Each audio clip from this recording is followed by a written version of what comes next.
Hello and welcome to the State of the Fleet Industry, a weekly video series produced by Automotive Fleet magazine and which is sponsored by Enterprise Fleet Management.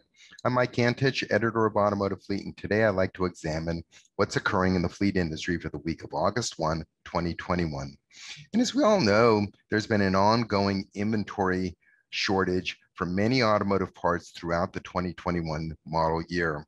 And the biggest impact has been caused by the microchip shortage, which has led to the temporary shutdown of a number of automotive assembly plants among most of the automotive manufacturers, all of which has resulted in lost new vehicle production industry-wide.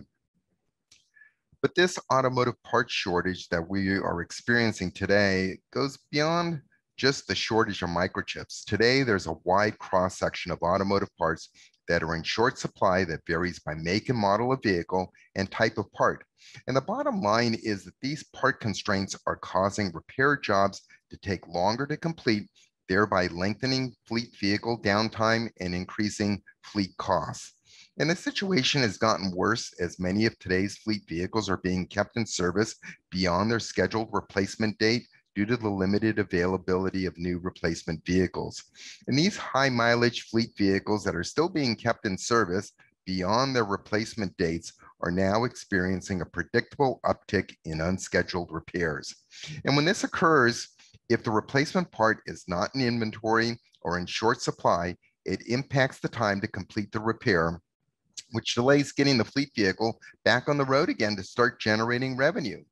And this is especially true for fleet vehicles that are also been involved in accidents. Part constraints is a major issue at collision repair shops.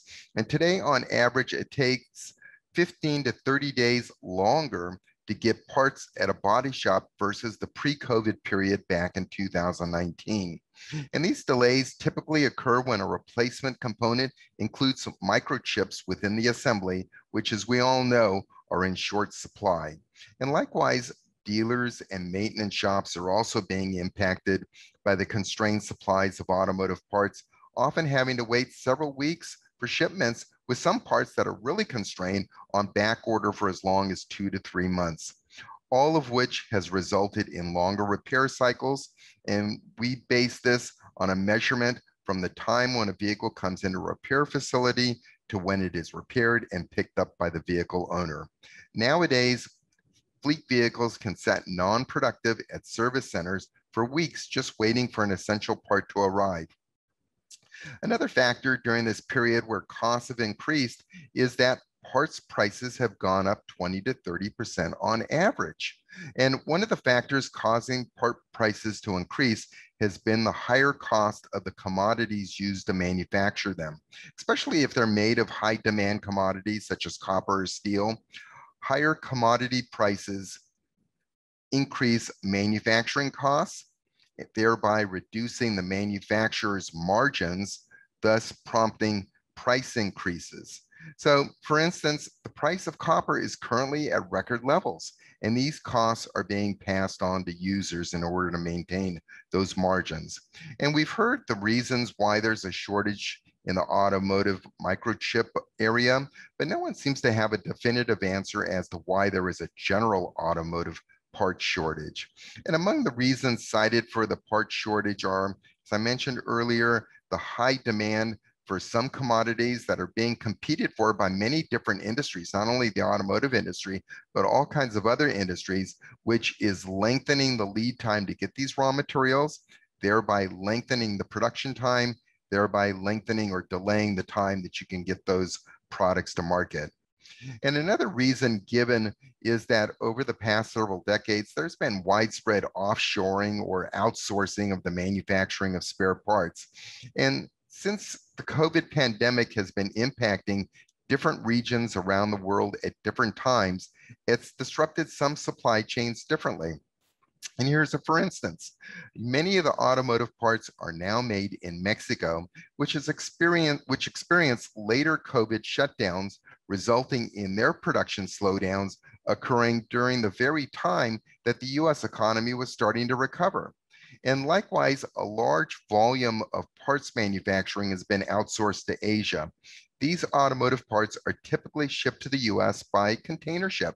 And due to a variety of reasons, there's a global backlog in the maritime shipping area, which is delaying the delivery of imported inventory to the US. And this is a story in and of itself. It's a huge issue that's causing a lot of the widespread supply chain shortages that we're experiencing in all kinds of other industries.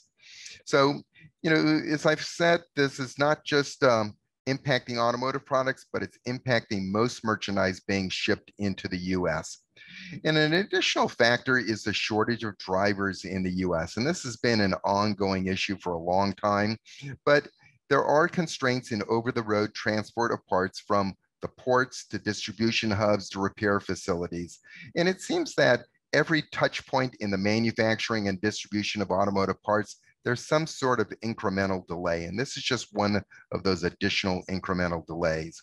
And there are also other short-term impacts, not really structural issues, but just short-term impacts that are exacerbating the parts constraints. And for instance, is that it's known that some companies are stockpiling, or as some people would say, hoarding parts for the use of their customers and not willing to sell those parts to other dealers as it's been done in the past. Most will trace today's part shortages back to the winter of 2020. But it's worth remembering that this isn't the first time that part shortages have occurred in the US automotive industry. And probably the best example, although it's occurred throughout the decades, but the best example was in the early years when import vehicle sales were increasing and their inventory of spare parts at dealerships lagged behind the sales growth, causing widespread delays in the repair cycle. So while today's part shortages isn't a new problem, what is new is the higher frequency of shortages that are being encountered, which is making for a more widespread impact on the overall repair cycle, especially for nationally dispersed fleets. So you ask, how long will this continue? The forecast from some component manufacturers is that they don't expect the imbalance, and that's what we're currently involved with here, is an imbalance between supply and demand. They don't expect that imbalance of automotive parts to return to normal inventory levels until early 2022. So with this observation, I'd like to conclude my State of the Industry presentation for the week of August 1, 2021, and I'd like to thank you for watching.